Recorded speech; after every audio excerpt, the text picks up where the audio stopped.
Here we go. Okay, I call this regular workshop to order. May we have roll call, please? Mayor Truitt. Here. Vice Mayor Alton. Here. Councilmember Wolcott. Here. Councilmember Villanueva. Here. Councilmember Hall. Here. Councilmember Woodard. Here. Councilmember Williams. Here. Thank you. Thank you very much. We'll move directly to item number 1. Yes, this is a presentation regarding unpaid tenant utility charges. Good evening, Mayor, members of council. What we want to talk about tonight, and based on council's discussion, is to provide some direction to the staff potentially relative to unpaid tenant utility charges. And by utility, we mean unpaid water, wastewater, and sanitation or garbage service. So the purpose of the presentation is to receive policy direction from the City Council regarding the possible modification of utility deposits paid by tenants of rental properties. In order for the city to modify the deposit, it actually takes council action. So that's why it's an item that has to be handled legislatively as opposed to administratively, and the reason that I'm standing in front of you tonight. So what we're going to do is really 4 things. We're going to background the information. There have been circumstances that have changed at the state legislative level in terms of new laws, as well as this has been an issue with numerous single-family owners of property in the past that have made inquiries not only to city staff but also the City Council. And it was back in the spring where council also directed us to bring this forward in a study session. Ironically enough, at the time, we weren't aware that the law was going to change. So now it actually makes sense for 2 reasons. 1, the law has changed, and 2, this has been a past issue for some of the single-family owner properties within the city. We'll also tell you about what the other Valley cities are doing now, as well as what they're thinking about doing. So most cities, because of the state law change, are going to have to readdress this issue as well. We'll tell you about what the new legislation is, and then we'll ask for your reaction to our modification, our recommended modification, and then from there we'll have the feedback we need to go back and do whatever it is we need to do if we need to return something to the City Council. So a little bit of background. Prior to 2004 in the city of Surprise, all utility accounts, whether it was owner-occupied property or a rental property that was owned by a single-family owner, everybody paid a deposit of $125.85. Since that time, the policy has changed, and there were 3 significant changes. The first, in part of that transition, all the deposits were refunded to customers in, quote, good standing. So those people who hadn't had an NSF check or hadn't had their water service turned off in the previous 12 months were all given back their deposit. And then going forward, deposits were only required for those customers, again, all customers, not just tenants, with prior delinquent history. And then the third change, which brings us to why we're here tonight, that was where the city also started holding the property owner responsible for the unpaid tenant charges. So under the current system, if the tenant doesn't pay and it goes all the way through to collections, comes back to the city, and the city then pursues payment from the property owner themselves. Okay, a little bit about this is the outline of the shutoff and the collection timeline, and you can what we want to do here is just give you a basic perspective of how long this process takes, because it'll help you to understand and put in context the recommendation. So basically, on day 1, you could have a bill. 21 days later, that bill is due. If that bill isn't paid by day 25, the customer receives a 1.5% past due or late fee. Then on day 30, the customer would get their second bill. So that would have the first bill plus the delinquent plus the new second bill. And then if after that, on the 31st day, if that bill isn't paid, then we get into the disconnect process. And so up to 42 to 46 days later, depending how many there are that particular week, that account would actually be shut off. Then after that, and it's shut off and there still is no payment, then we truly take that account, turn it into, let's just call it a bad debt, and make arrangements to have it sent off to the collection agency. and it can sit at the collection agency for 70 or 80 days based on the complexity of trying to find the tenant and the owner in their own personal circumstances. And then, like I said earlier, once that comes back as being uncollectible, then the city flips that to the owner's name and kind of starts the process all over again with the expectation that, honestly, the owner is findable and is going to pay the bill because he's still probably trying to rent the property. So just a little bit of background about how the current timeline works. In terms of, anytime you jump in for a question? What's the charge to the collection agency? What do they get, 40%? I think it's 15, 17% in that neighborhood, Councilmember Hall. 15 to 17. Percent of the collection, Okay. what they collect. So here we talk about this a little bit of history about what we've transferred over the last 9 months, for a 9-month period, July to March. So in this particular case, we had about 550 accounts. Councilmember Woodard. Go ahead. Okay. We had about 550 accounts that we transferred from the tenant to the owner. The aggregate amount was about $129,000. So the average bill there is about $240. And thus far, for this particular sample, we've been able to collect about $96,000, and we'll be looking for the balance there in the near future from the owners as they work themselves through that timeline I talked about earlier. So as you can see, kind of the biggest challenge that we've had, and the most feedback we've had from the owners, is it takes too long for them to know that the tenant hasn't paid their bill. And the legal part of that is the accounts in the tenant's name, and we really have no ability to communicate with the owner during that time because it's the tenant's responsibility, not the owner's. So the owner doesn't know until that responsibility flips back to the owner doesn't know until it really flips back to them being responsible. So that'll be a key part as we go forward in terms of the strategy. Scott, what about a scenario where the owner has left the property and it's gone into the foreclosure process? 90 days later, the bank owns it. So do we accumulate those charges and then bill the bank? That can happen. It's certainly more likely to happen in this environment than an environment 2 years ago. Right. But I think from a numeric standpoint, that hasn't happened that much. But no, I would think depending upon the personal financial situation of the owner and whether they declare bankruptcy or not, that would determine which way we could go to get payment. Okay. Okay. So here's just an overview of what other cities are doing. And I think it's important for the council to remember that, as I said earlier, all the cities now are talking about this, and we're all kind of waiting to see what does everybody do first. And it's a little bit like the chicken and the egg. So the feedback, I think, you can provide to us tonight will be helpful because we can share that with our peers in other cities and get a sense of what's going on. In fact, I can tell you this evening, El Mirage is talking about this very issue at their council meeting. So what I want you to focus on really is the first two columns, which is Surprise and American Water. And again, this is important to emphasize. We've got a unique situation here where approximately 1/3 of our water customers are served by the city of Surprise, and 2/3 of our customers are served by the American Water Company.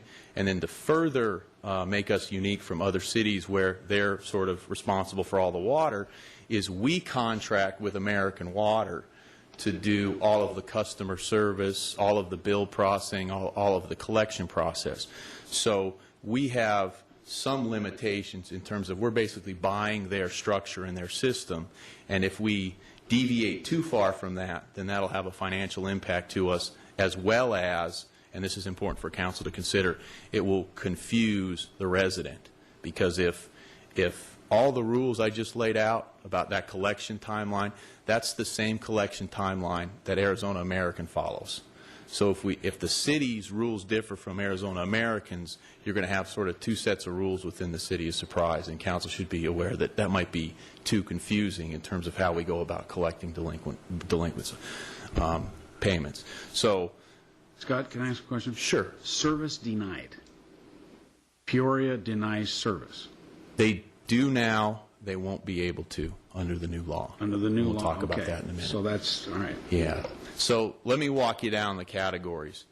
The owner ultimately responsible, and I'm going to draw the comparison against between us and American Water. So under ours, as I explained, ultimately the owner is responsible. Under American Water, they're not. So they basically consider that if they can't collect from the tenant, it's a cost of doing business, write it off as a bad debt, move on.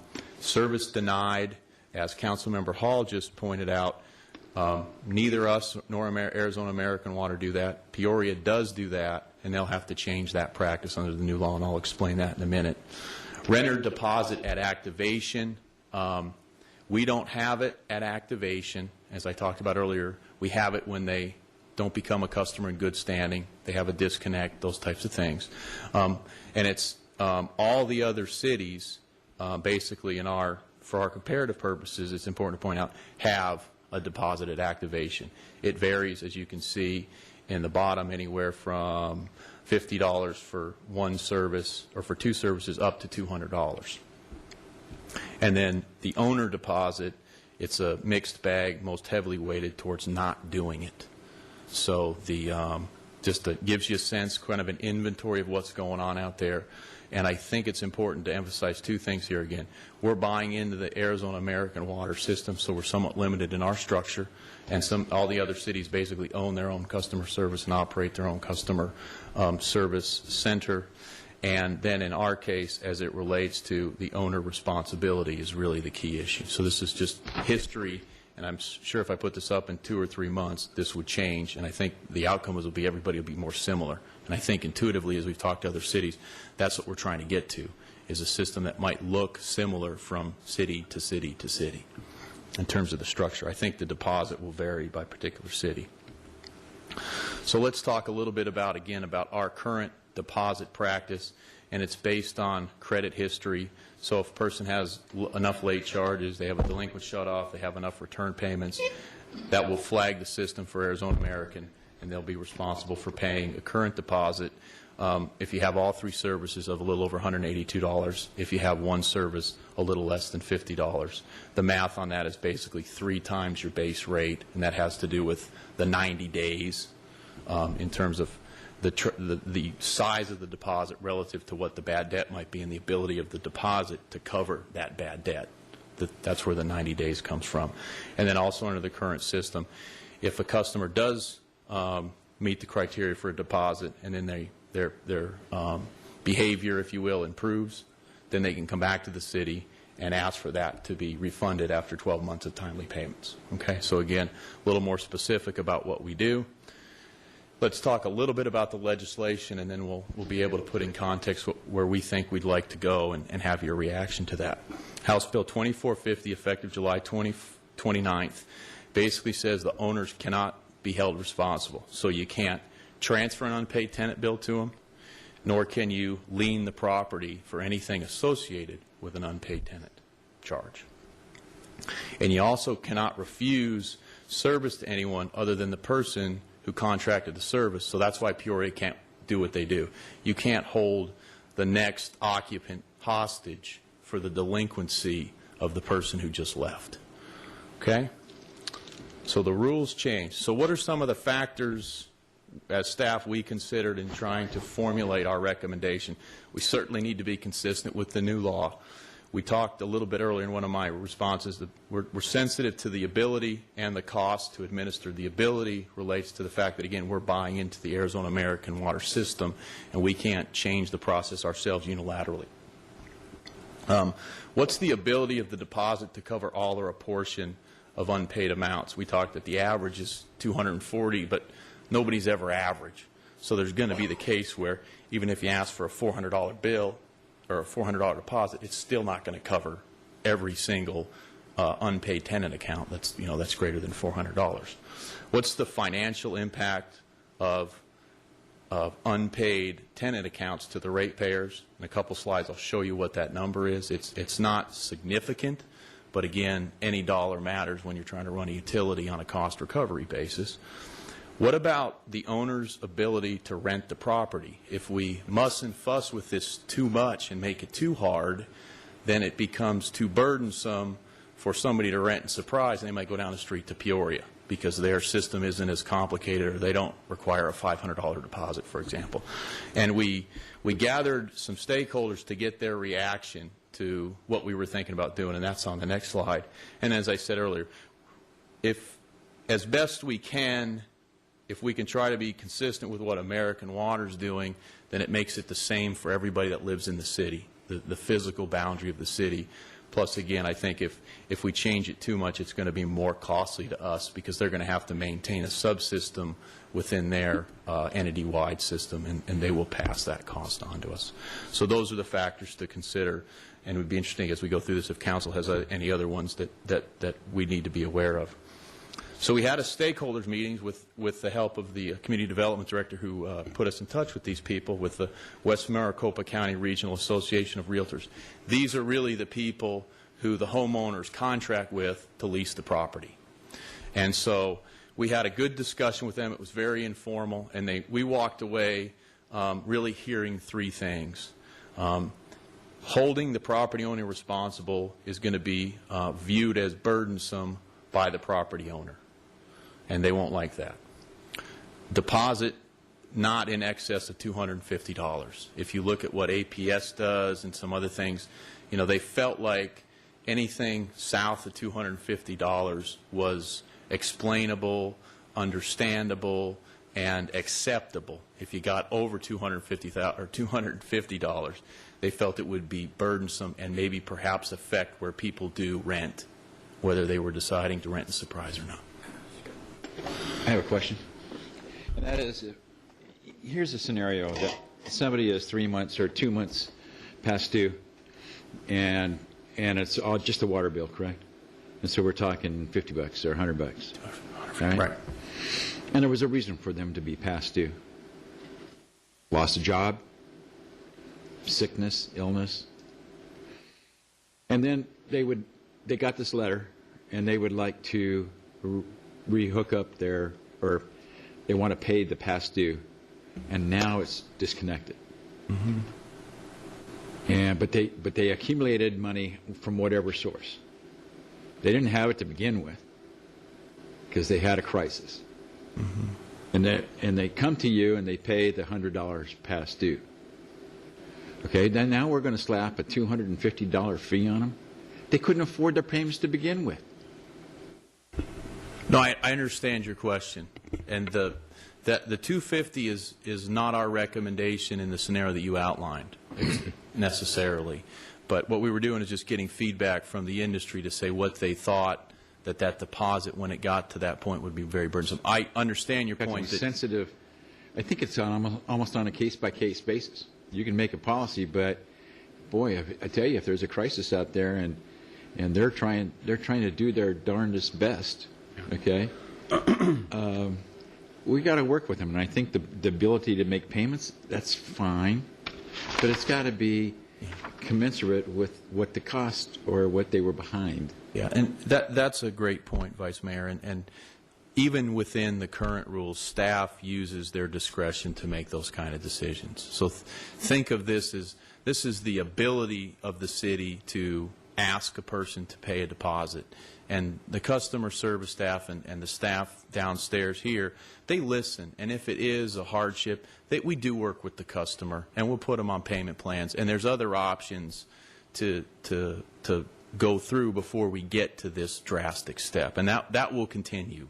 But this is the case where there isn't the extenuating circumstances, and it is a habit, and we're worried about them leaving, and quite honestly, the ratepayers are left holding the bag for the free water that they got. So we do use our discretion to just put people in this spot that really sort of have gotten themselves in that spot through no fault of anybody else's. But that's a good point. All right. So that was the response on that point. And then the other was just a thought that, you know, the ability to make arrangements on deposits and when they get paid is just something you should consider.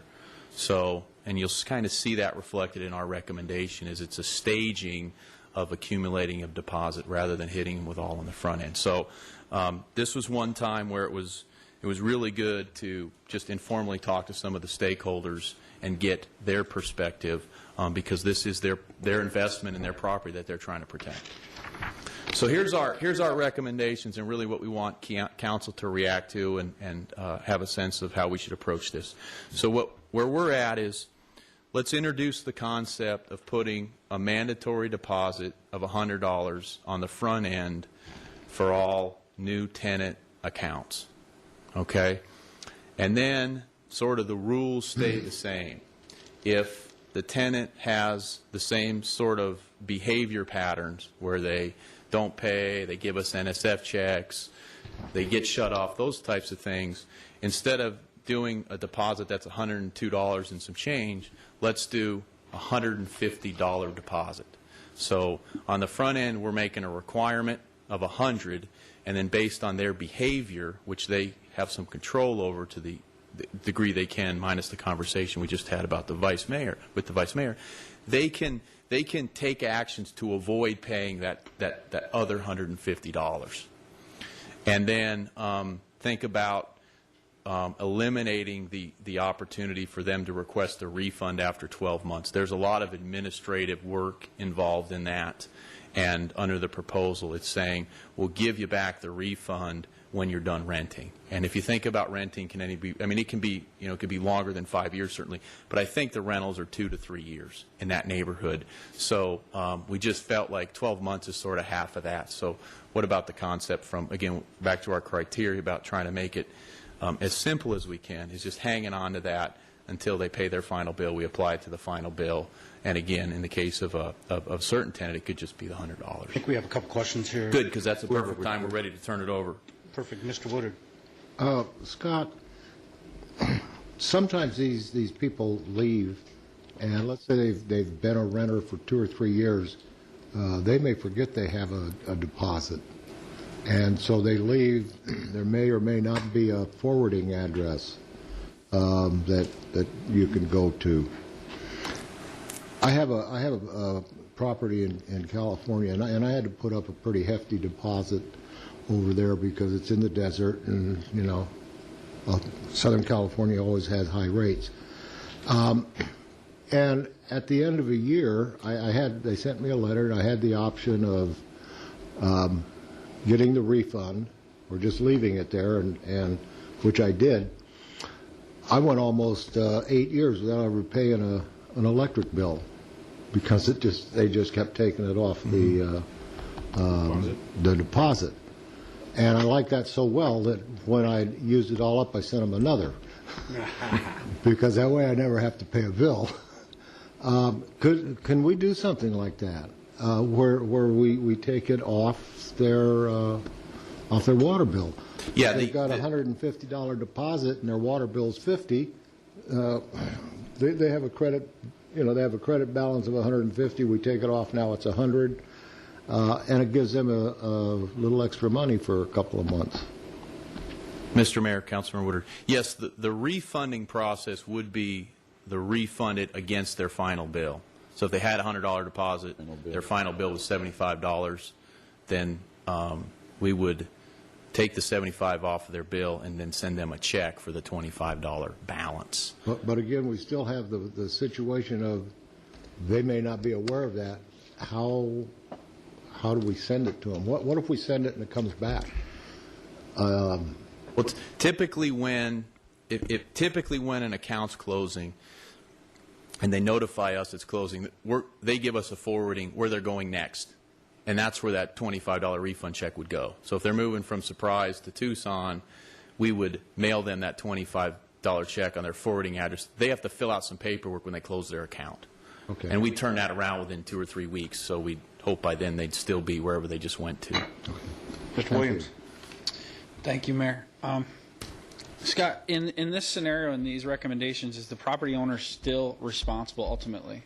No, not at all. No. Okay. Not at all. That was my first question. So is there a need then to notify the landlord? Because that's still their investment. That's still the property. If the water's shut off, say in a scenario where the tenant walks, and these are the scenarios that I'm hearing, and I know some of the council members are hearing, and the tenant walks, and the water is shut off, and they're gone. And what does that do with the landscaping? It's still an investment for them.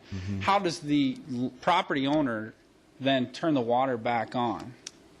That's a good question, and there's under the current scenario where really it's the tenant's responsibility for the water services in your example, council member, and it's in their name. The owner doesn't have, and Mr. Bailey can help me out here, sort of legal access to that because it's in the tenant's name. There's no joint ownership in that. So the only time the owner knows is when we close the tenant's account and transfer that to the owner, or the owner comes back in and takes financial responsibility for that now closed account. Okay. So you'd have to have a system in your scenario where it's sort of a co-ownership so that they can see what's going on both sides as it's going through. I don't know the practicality of that and how that would work, but that's what would need to happen for that circumstance to play out as you've described. Okay, so if I'm a property owner and I want to put a new tenant in there, and the water's been turned off, how do I do that? It goes under a new name, so then it's a whole new account. Right. At You that could come in and under your scenario, and again, this is at the decision of the owner. The owner can always just keep the account in his name and deal with the bill to the tenant.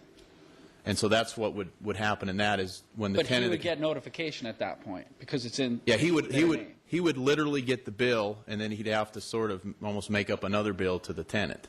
But he's going to be paying the city a surprise. How he gets his money from his tenant, we wouldn't know anything about that.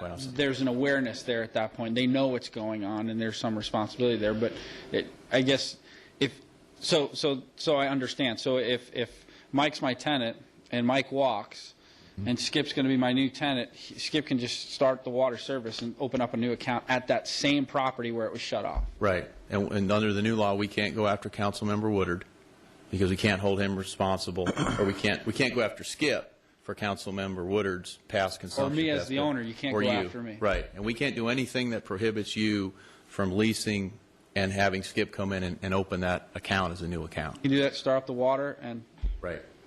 But if the account's in John's name, and the city's actually billing him, and then he's billing the tenant, Correct. then he can rent to anybody. Absolutely. But if the water's in the tenant's name, he can't. Correct. He can't close that account. Can he pay? I guess the landlord could pay it off, which would then allow Richard to rent it because I didn't pay it. Well, Councilmember Hall can open that account whether your old bill is paid off or not. That's the law change.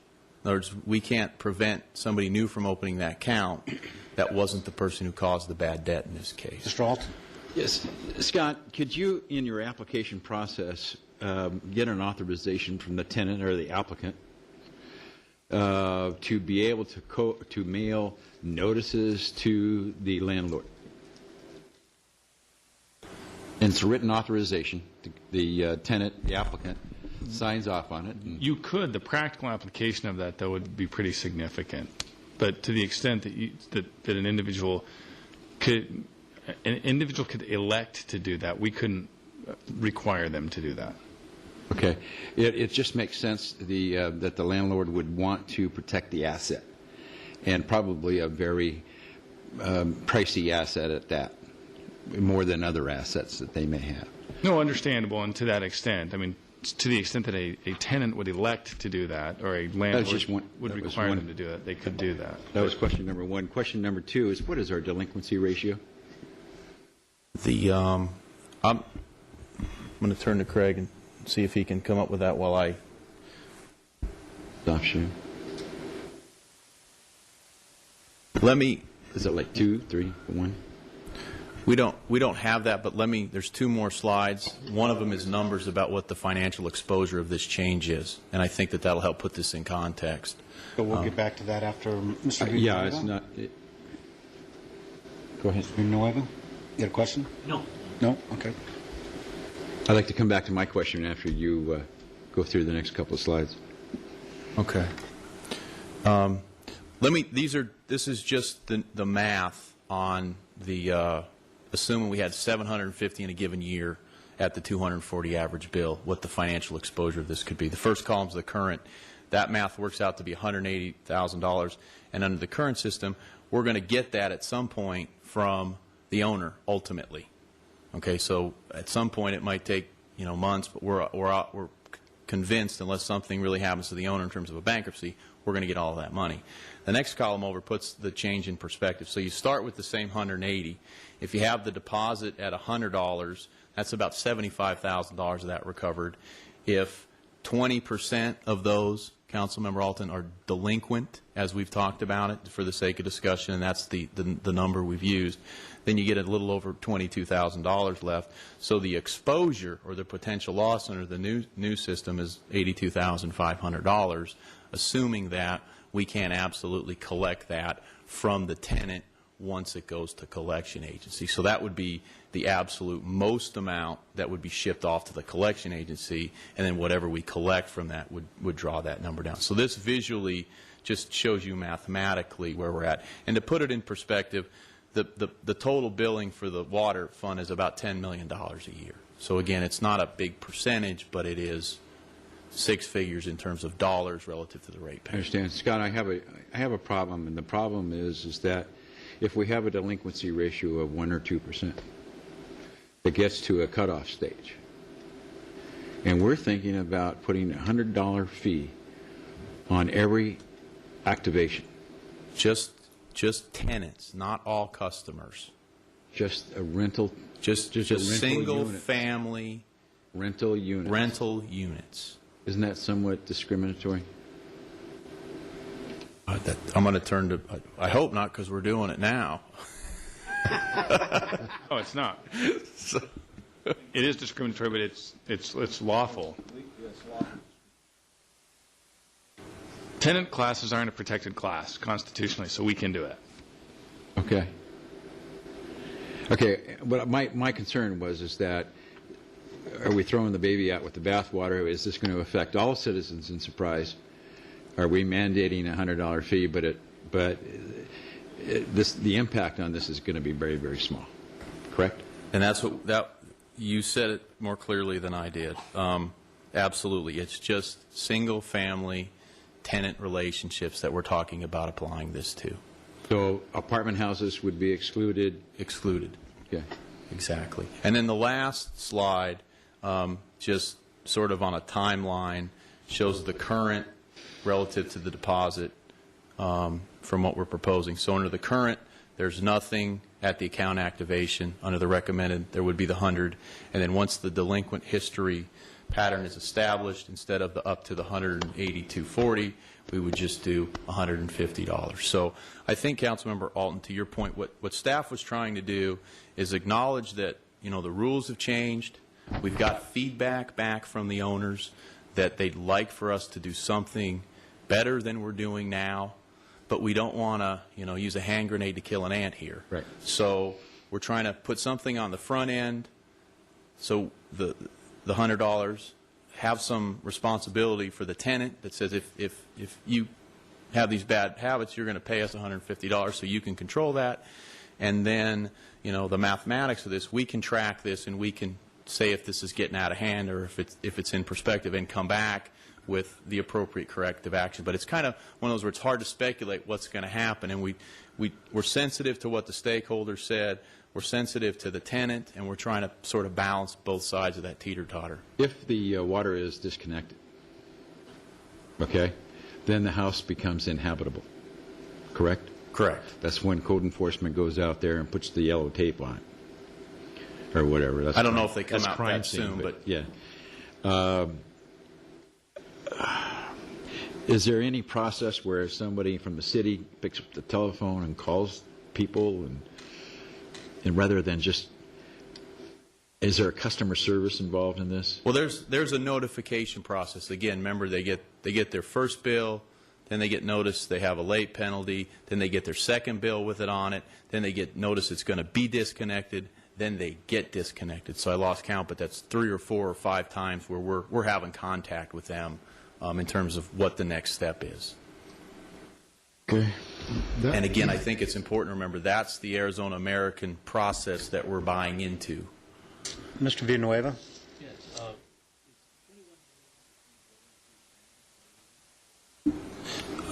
Yeah, usually you get a monthly quote-unquote water bill.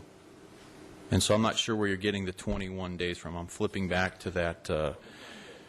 Send out to. Yeah. Yeah, you get 21 days to pay the bill from when the bill's sent. You get 21 days to pay the bill. So that's pretty standard, I would think. Also, when does this law take effect? It was July the 29th. Oh, July 29th? Right. Yeah. Right. Woodard? Scott, we send out these notices in the mail. Do we ever do any follow-up personal contact? In other words, telephone? In addition to the mailer, I'm going to turn my head, and I don't think we do, as a matter of standard course. If that's okay. Craig was saying we do about 1,000 disconnects a month. So there's a first collection call, but nothing prior to that verbally. It's all in written and in the mail through the notification process. How will this law going into effect next week affect those owners where we've already transferred the bill to them? The law prohibits us from doing that from the 29th forward. Forward. Right. Thank you. Okay. So if my math is right, we're doing about 15,000 houses a year? 15,000 accounts, water accounts? I think my number was talking about all the accounts, not just tenant-owned. Right, all yeah. the accounts. Yeah. Separate. But, okay, 12, 13 a 12,000. year. 12, 13,000 a year. Okay, so that's 1,000 a month disconnect. That's 8%. 8% of the customers are getting disconnect notices? I'm going to ask Craig to step up here. Wow. I haven't put it in that context. That's amazing to me. Mayor, Vice Mayor, council members. That 1,000 that we're doing a month, that encompasses all 45,000 customers. So that's Oh, our it's water all customers. 45,000. Right, it's all of Surprise. Ah, okay. Okay. Okay, that's better. Okay. Mr. Williams? Yeah, and I guess Craig or Scott, going back to Councilmember Woodard's question, I just wanted some clarification. So as of July 29th moving forward, any of the previous accounts that have been transferred, so situations where, you know, I'm a property owner and the tenant didn't pay the bill, I'm still, as a property owner, responsible That's correct, for Councilman that account if it happened prior to July 29th. Yes, we will still try to collect that amount. Okay. Okay, but moving forward, it's the tenant's responsibility. It's ultimately whoever ordered the service, they're going to be held responsible for that account. Correct. Whoever contracts with American Water, that's who would be held responsible. Thank you. Thank you. Any further questions, council? You looking for some direction? Just looking for some general direction in terms of what's recommended and/or things to consider or add to the recommendation, Mr. Mayor. Okay, so we're talking rental homes only, $100 deposit. If a problem occurs, then there could be an additional $150. Anybody have some concerns or thoughts on that? As long as we have, like Vice Mayor Alton pointed out, as long as we have a payment plan that's optioned to the people for the additional, right? When we Based bring on your judgment? Yes, when we bring back, and Estella Sanchez could not be here tonight, who's the customer service manager, when we bring back the enacting resolution to change this, we'll make sure council's aware of what our latitude is in some of our standard operating procedures about how things progress through the system before it gets to the delinquent notice. She can speak to that a whole lot better than I can. Mr. Villanueva? On deposit return, you said you want to go from return it within a year to 2 or 3 years? No, what Councilmember Villanueva, what the recommendation is right now is if the customer is assessed a deposit, then subsequently has 12 good months of good behavior, they're able to request the city refund it back. And under the recommendation, we're saying administratively, we're recommending just let's keep the deposit on the account until they close the account, and at that point, we'll give them the refund. So that can be changed, but that was just our recommendation from an administrative perspective. So the question is, do we have a consensus that this is an acceptable policy? We'll go forward, and then if we discover glitches, we can bring it back and address those issues, correct? Yes, I support. Yep. Thank you, Mayor, members of council. Thank you very much. Appreciate the presentation. Appreciate the concern for our residents and for the residents who ultimately have to pay the bill when it's not paid, and that's a big thing. So thank you very much. Appreciate that. Now we'll go to the public. If there's anybody from the public that would like to speak on this item that was just presented, item number 1, please come forward. Seeing no one, I close the call to the public, and this meeting is adjourned.